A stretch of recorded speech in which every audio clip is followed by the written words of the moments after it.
Working with blending modes and opacity is another very important thing when we talk about layers.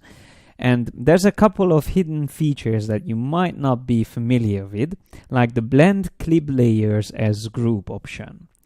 Now, if you go into the blending options by double clicking on a layer, you can find this option there under the advanced blending. So there's blend clipped layers as group. That's by default turned on. And what happens if I have a blend mode on this layer, which in this case is multiply, and I clip another layer onto this by using Command Alt G or Control Alt G, I create the clipping group.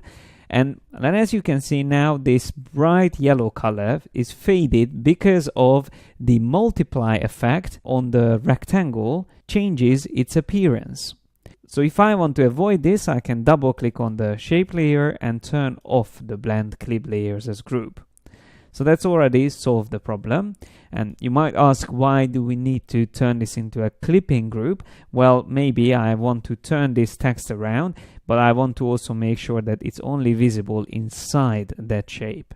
And at the same time, I don't want to change its color or affect its color because of the multiply effect on the shape. There's also another very useful thing called field opacity, which can change the opacity of the contents of a layer without affecting the opacity of the layer styles on it.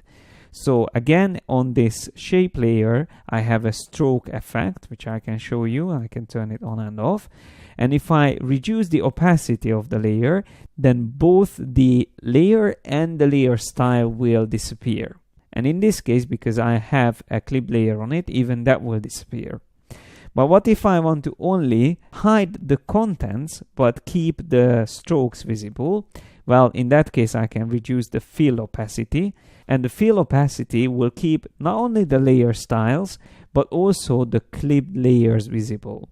And you can change the fill opacity by holding down Shift and pressing any of the numbers on the keyboard, like 0 will set it back to 100%, Shift 5, for example, will set it to 50%, and so on and so forth. If you don't hold down Shift and use the numbers on the keyboard, that will change the main opacity of the selected layer or layers. And then you can use Alt Shift and letters on the keyboard to change the blend mode of your layer. Like Alt Shift O will be overlay, Alt Shift S will be screen, Alt Shift M is multiply, Alt Shift N is normal. And you can also switch between the blend modes by holding down Shift and pressing minus and plus. You can cycle through all of the options.